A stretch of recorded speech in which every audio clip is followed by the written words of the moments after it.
আসসালামু আলাইকুম সবাই কেমন আছো বন্ধুরা? আমি ভালো আছি আলহামদুলিল্লাহ।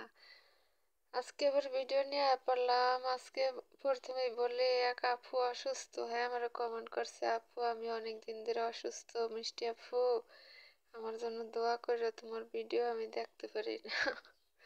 হ্যাঁ, আপুর জন্য দোয়া করো সবাই, আমিও দোয়া করি ইনশাল্লাহ আপু সুস্থ হয়ে যাবেন। আপুর নামটা আমার মনে নাই। আপু খুব ভালো মানুষ, এর জন্য দোয়া করবেন।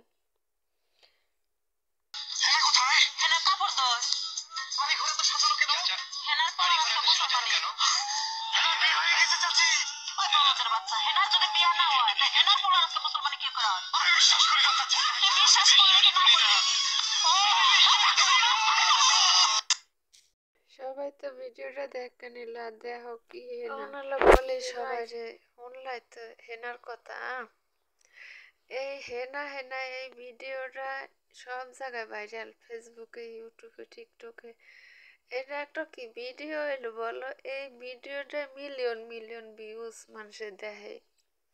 চাষি হেনা কোথায়? বাড়ি ঘরে তো সাজানো কেন? হেনার যদি বিয়ার না যায়, হেনার পলাইছে করতে। তো যাই হোক, আমি সবসময় খালি হাসিতে এই ভিডিওটা দেখে প্রচুর হাসি পেলে, কারণ তোমাদেরও বললাম। সবাই বলি ভিডিওটা শুরু থেকে শেষ পর্যন্ত দেখবা, সবাই সবার পাশে থাকবা। আমি সব ভিডিওতে বলি, কারণ ভিডিওতে একটা ইউটিউব চ্যানেলে কাজ করলে সবার পাশে সবার থাকা লাগে, আর নাহলে কোনোদিনও সামনে আগাইতে পারবা না। আর ভিতরে হিংসা অহংকার রাখবা না। হিংসা অহংকার রাখলে, যাগো ভিতরে অহংকার হিংসা, মানে এরা কোনোদিনও সামনে আগাইতে পারবা না, এটা আমি বললাম। আর ওই এক আপুর কথা বললাম, আপুর নামটা তুমি জানি না, সবাই দোয়া করো আপুর জন্য। আপুর নামটা আমার মনে নাই, শুধু এটা হচ্ছে শর্ট কথা।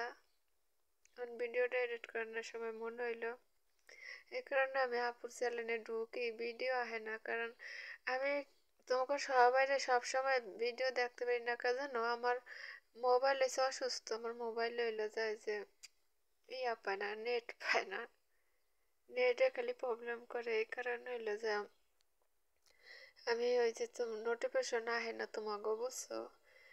আবার যাগো ভিডিও সামনে পারে এগোরে কমেন্ট করতে পারি, আবার যারা আমার ভিডিও দেখো এগো ভিডিওতে আমি ঢুকে লাইক কমেন্ট করি, আস্তে আস্তে ঢুকি, কারণ একবারে আস্তে আস্তে আমি সবার কমেন্ট